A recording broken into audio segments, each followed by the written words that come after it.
All right, first of all, on the agenda is a stop sign monitoring cameras for urban areas. Basically, it's because of the deck not being going down in the down direction. I want to make sure the council's comfortable. I'm going to start looking at getting the camera, I've talked to the companies about getting a camera set up so that we can monitor that. So if we run the stop sign, we'll have to get an ordinance written so we can take a peek. Jim, we're allowed to do that? Yeah, I don't see why not. I mean, I didn't know.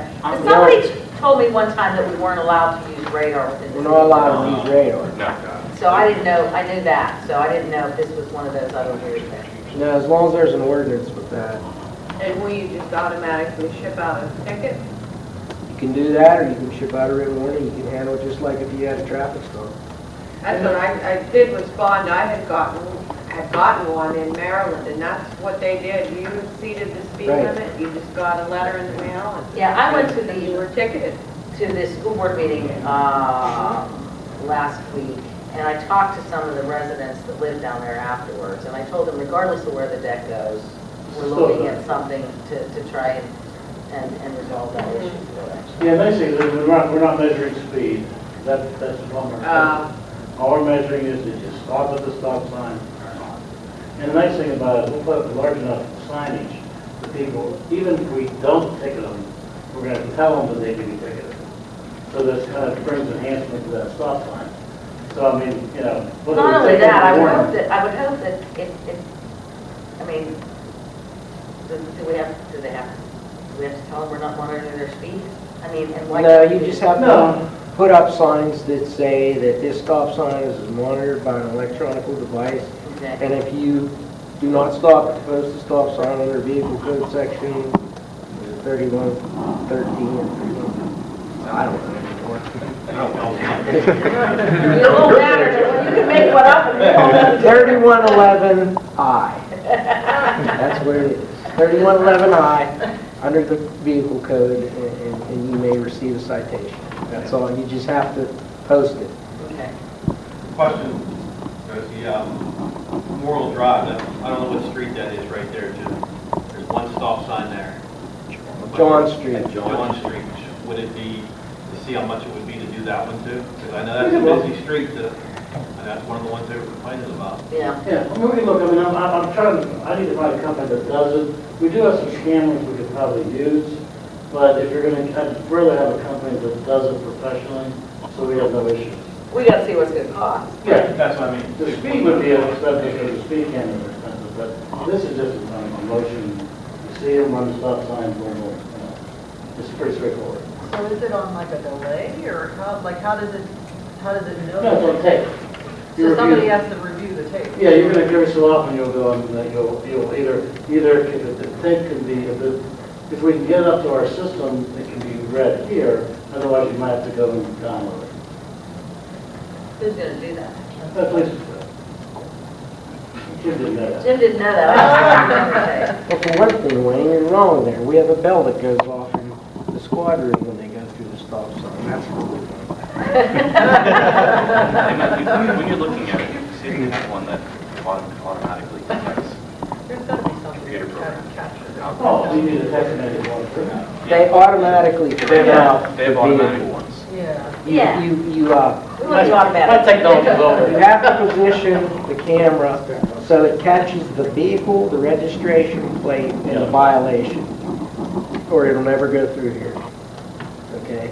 So if you get that registration and get it going through, you can prove it. The only problem that we may have is we have a magistrate that's tough. I mean, he may say you can't identify the driver, so we're throwing it out. So, I mean, we have to look at this as a deterrent and proactive instead of reactive. And it may be in our best interest to mail out warnings for the first violation. Okay. And I think the big thing is, if you're going to their company, does it professionally, they know what to do. Yeah, they're gonna tell me what to do. I'm not gonna tell them what to do. Oh, yeah, they'll have a good idea. Okay.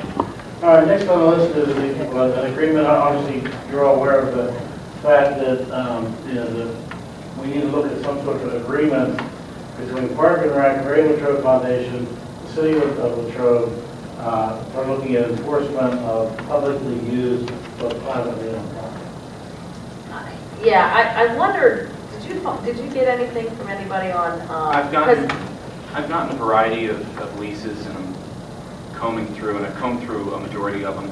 I don't think I've found the one that I need yet, so I'm going to continue working with Mr. Mason to find that one that we're looking for. There was like 6 different leases for 6 different sections of that park, and it's been trying to comb through it and see if it's been... The problem is, that so much of this stuff has happened so long ago. You know, there's Yeah. 99-year leases that were granted 50 years ago for this and that, Yeah. things like that. So. I've gotten through a majority of it. I just need to speak with Attorney Mason again and see if he has one. Well, I have a question, because and maybe you can't answer this, but if the foundation property is leased to the commission, and I don't know that it is, is it still then private property? No, that would be publicly possessed property. So then you wouldn't need an agreement. It depends. I want to look at the lease and see exactly what the lease says before I give you that answer. Okay. One thing I'd like to say on it, unless the chief of police signs off on it, I don't think we should vote on it. They're the ones that are going to have to enforce it. And if they're not going to say, if he's not going to sign off on it, I don't think we're getting on. Sign off on what? A lease agreement? No, Well, that's what the agreement is. No. What I'm saying, Mayor, is whatever agreement we have with the foundation, if we have to do that, goes that route. He needs to sign off on it, so yeah, that's good. Well, yeah, that's what this says. It's agreement with Park and Rec, I know, Foundation, the City of Latrobe. I know. and- They say no, and we say yes. I mean, the thing about the agreement is, really, I would also like to add that, you know, it should, council has the vote, and it votes on it, but, and I've talked to the police association, would like to be involved in the discussion. Right. They know that I don't have a vote, they don't have a vote, but they want to be involved in the discussion. So if you get to that point, and that's the direction you want to go, it would probably be wise to have a committee put together that could discuss this, bring it back to council. Like I said, the association just wants to be able to do it. I would agree with that. Yeah, I think that's a good idea. But I mean, we're at the, I guess we need to... I guess my question is, if there is a lease agreement, then there would, that Right, it's a moot point. it's, no, Jim? I'd have to see what the lease says.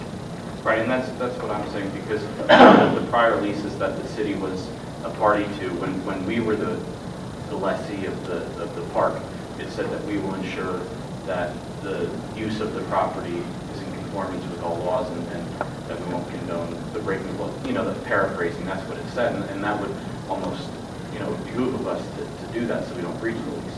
But we have to see what the lease says as the current. Do you have, does the city have, or not the city, but, well, I guess it's the city. What about like school district property? Like, The only agreement we have is with the SRO.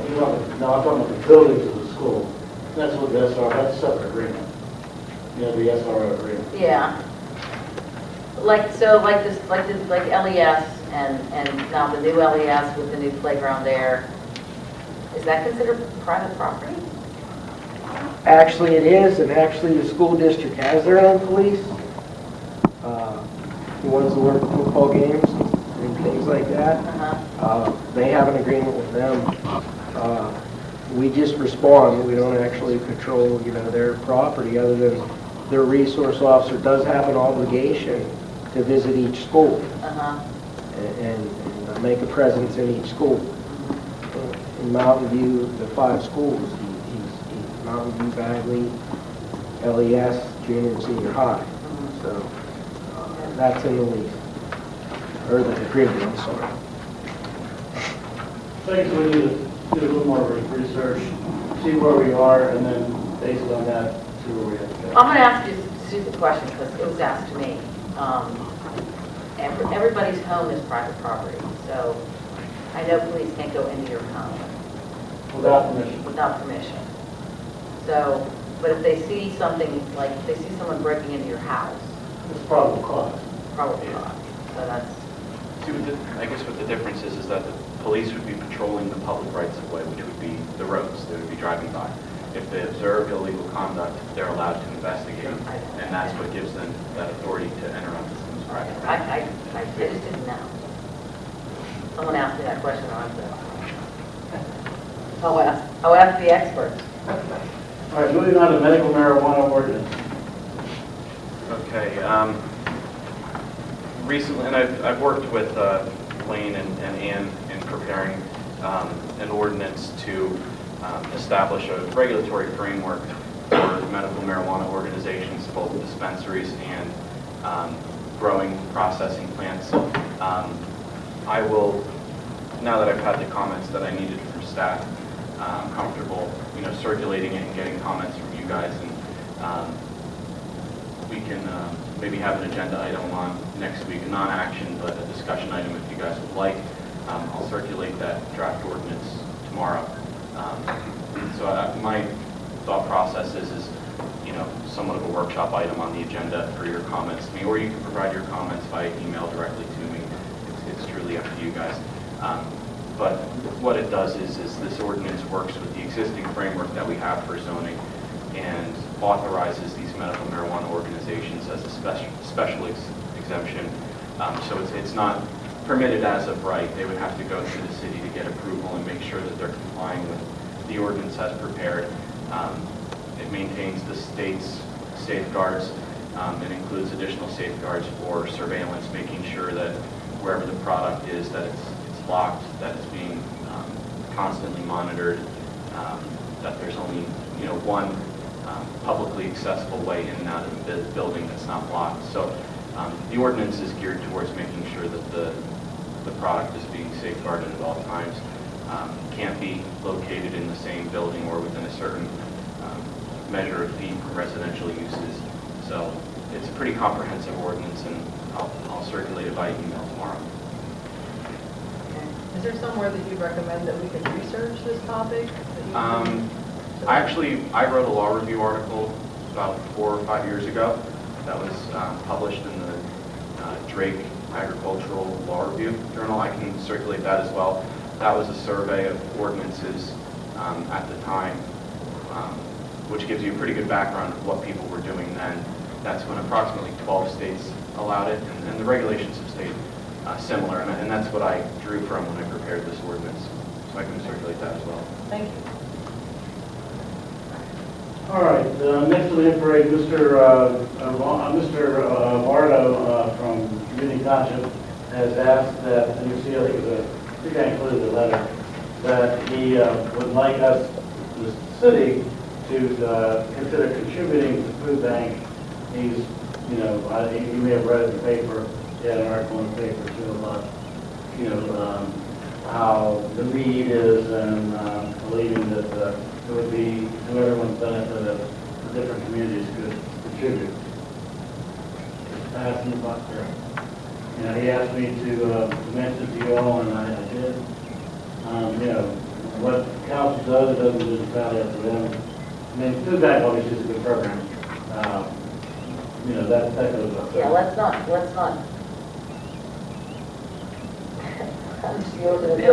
There's how many nonprofits, I mean, that's the only thing. Yeah, where do you draw the They all line? do great things, and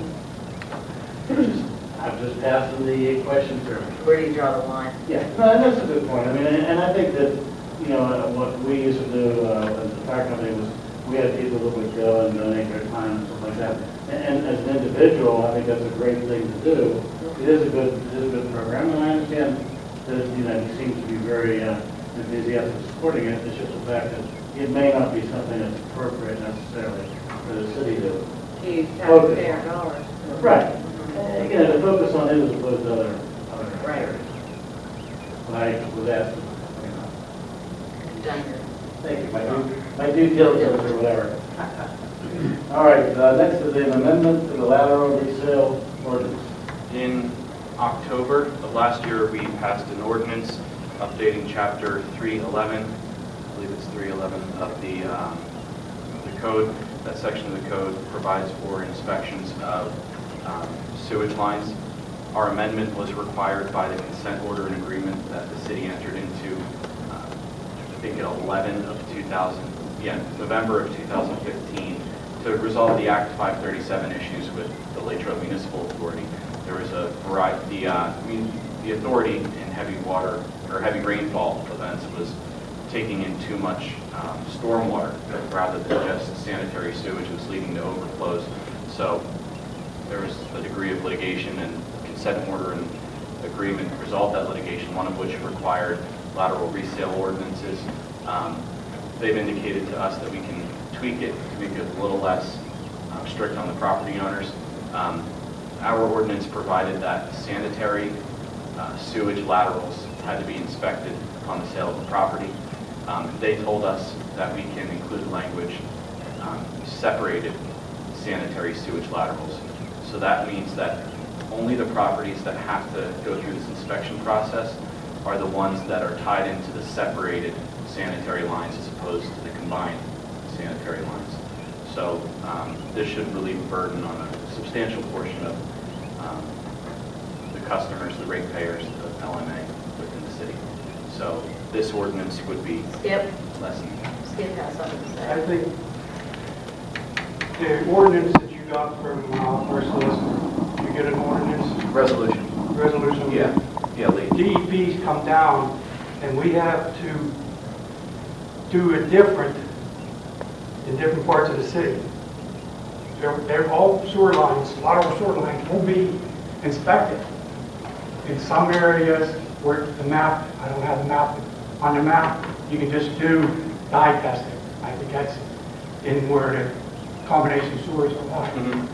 If you take up on a hill or out the other end of town where it's not a combination, they have to be either pressure tested or flooded.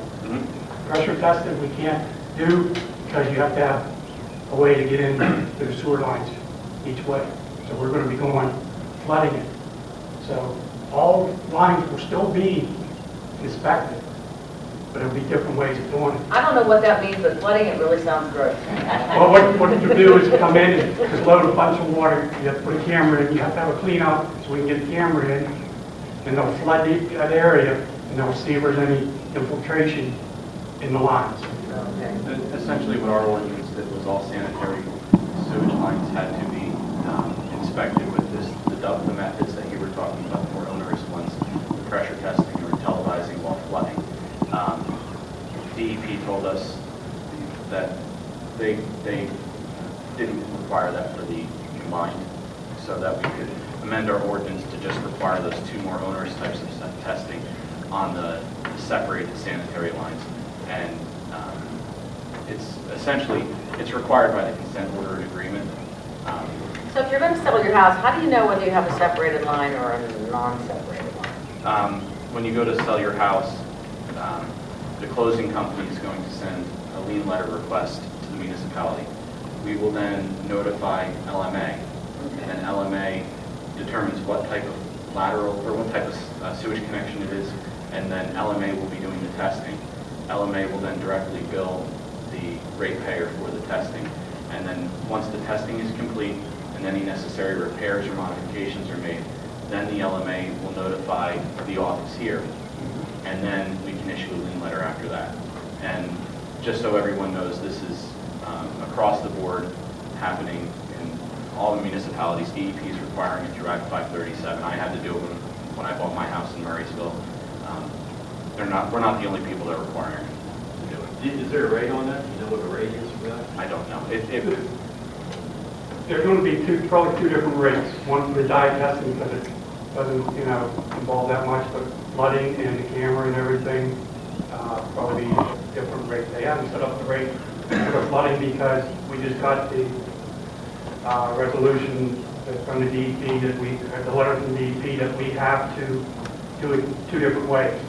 Before, when we started, we were just dye testing, and it was $200. Okay? But now with this, It hasn't been set up yet. There's a lot of It is a cost, but I will tell you that it's going to have a substantial benefit to the LMA because, and for all the municipalities that use the LMA's sewage treatment plant, because during heavy rainflow events, these laterals are some of the biggest offenders for stormwater entering the system and overflowing the system. So this is, you know, a necessary part of owning a house that's on the sewage system. What's a lateral? The lateral is the line that the homeowner owns the majority of, and it connects the system in the house to the main line under the road. So you would only have to do this if you're purchasing a If house? you're, yeah, well, it's the seller's responsibility generally. If you're selling your house. But okay, so like, everybody doesn't all of a sudden have to do this? Yeah. No, only if we're gonna sell our house. Selling house. Yeah, and You it- don't want to sell somebody with a bad sewer line. And it's really only going to happen when someone requests lien letters, and that's when we're required to do it. You know, if it's a straight cash deal between family members or friends or, you know, a gift, it's not going to come up. It's only gonna happen if they're It's an they're getting a arm's loan, length they're getting a transaction. loan. Absolutely. Okay. Anything else you want to add, Skip? Any other words of wisdom from LMA? Everybody's read the paper, that's all I'm going to say. Why would happen? No, about the rate increases and that. Oh, yeah. But that's just for the sewage part, that's all due to the 537 plan. Yep. You can blame Lee Demosky if you want. No, we'll charge you. Okay, last on the list is waiving liens of Mary Street. This is the 20-unit development on Mary Street. Because of the way it was done, council will need to waive the liens, which we would do anyway. We would normally do that with land bank, but the way it was handled, It's still a land bank transaction. yes, I mean, basically our contract for land bank requires us to waive the liens. It's just the way they move the property through. Council should probably make a motion this way. Yeah, we'll do a motion next, at the next meeting. It's, I believe it's sanitation charges, if I'm correct. I don't believe, it's not delinquent taxes. No, taxes were paid. Yeah, it's not delinquent taxes, it's sanitation charges from, I think, 2009. So they're old charges. I don't think it'll be more than $700 in waivers, but the bottom line is we're required to do so under the agreement that we executed with the land bank. That's part of the relationship that we have.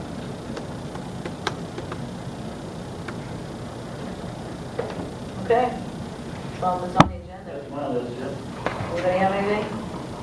I did. I had a question about, there's two, I think, actually, it might be the same intersection.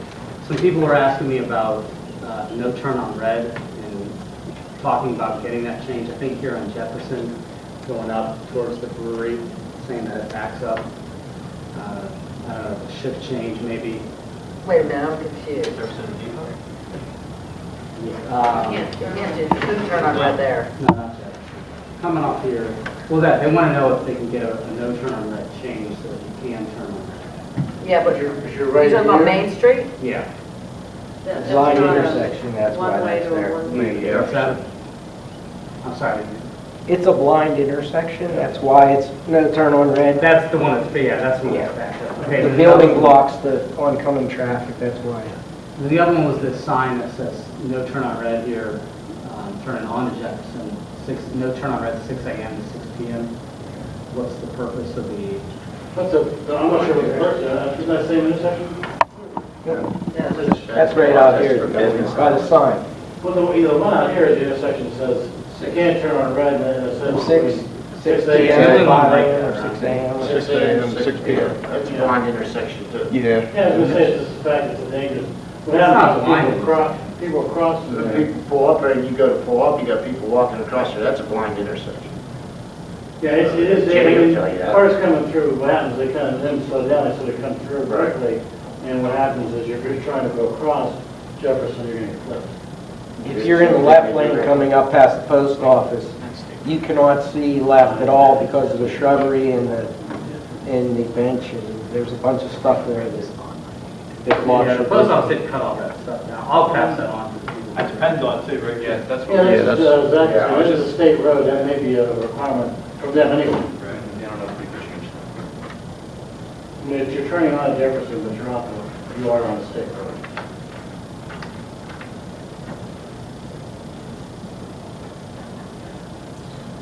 Anything else? Active group here.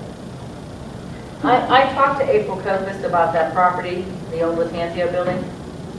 Do you remember? We talked about that Adelphi bought for $1. It's gonna remain a tax, it will be a taxable property. They're gonna make like a parklet out of it, a beautification project, but they needed a 501c3 to purchase it. Nobody wanted to buy it. So, there was really nothing, there was no use for it, is the way I understood she explained it to me. And nobody, the adjacent property owners didn't want it, so they're gonna do they're gonna do a beautification project there.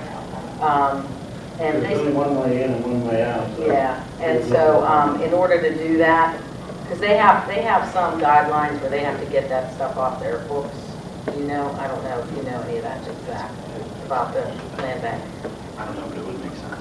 Yeah, there are a lot of people that are both very long, for longer than a year. So, that's, that's why it was like that, but she said it's still a taxable property. That's my understanding, so. Anything else? Do you want me to try for Wednesday the 5th for Judy? We have a meeting up here. What time's our, oh yeah, that's good. Our meeting's at 4. When the fourth part. So like 6 o'clock. Yeah, that's fine. Jim, did you want to be involved in that? Sure. For the student showcase, I Sure. copied you on the response. Yeah, I saw that. Says that is Wednesday I don't the remember 5th when it good for you? Yeah, I don't think I've been going to county. Okay. 6 o'clock. We have a parking No. committee meeting? I think that's just, I think it says fourth. I have to look my calendar. Our meeting's at 4, Jack. Yeah, but I mean, on the 4th. When did that come up? Because Parking we're on the getting fourth? Yeah, Discuss parking and traffic issues with, yeah, I have Oh, Tuesday the okay. 4th at 4 4 o'clock. o'clock on the 4th, yeah, okay. Okay. not parking committee. No, it's from. Oh, you know what? I won't be Related here. to that You conference. won't? No. Okay, then let's go for the 27th. Okay. Hey, speaking of parking meters, I was asked again if we can get more 8-hour meters in the parking garage. Well, I think we need to have a committee, we can, I don't, it doesn't matter to me, we can probably get together a meeting and sit down and discuss it. We really, and now that it is the city's property, Right. we now have, I figured sometime in April, We, we had a meeting Because anyway. people have been telling me that if they don't necessarily need to buy a permit, but they may come here and be here for longer than 2 hours, and they have to keep running out and plugging the meter, but they may not be here every day or enough, like to buy permits. So, and I don't see why it would matter. No, it really shouldn't matter. I mean, if it's more convenient to have the 8 hours. I mean, they're still, they're every 4 hours, every 2 hours they're coming in, they're staying here for 8 hours, but they're plugging the meter every 2 hours. We've been addressed too, but speaking of the parking garage, that courtyard, Yeah. which we own. Did you meet, you met with them? I met with them, and we're gonna meet again with the contractor and the other business owner, the 2 doctors that own that building. We're gonna sit down and have a discussion, but it's not gonna be, it's not a cheap fix. Nothing's cheap. No, so, we're gonna see what we can do. Obviously, it's not something that's budgeted for this year. But, it's falling apart. like- Yeah, the cement's cracking up. Cement's gonna crack right there. That can become a hanger. Well, yeah, I think we're gonna have to do because it's not really in the budget. It's probably talking, 60 or more. Oh. Yeah. Now, obviously, we'll go out and get multiple bids on that. But, Yeah. unfortunately, we had a couple people look at it quickly and they weren't too far from that.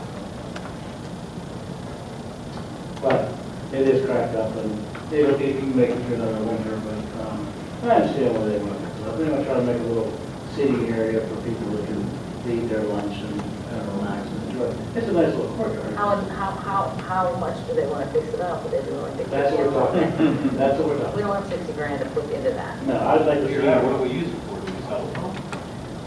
I don't know if we can, We need it for access to the park. Yeah. because we need it for access.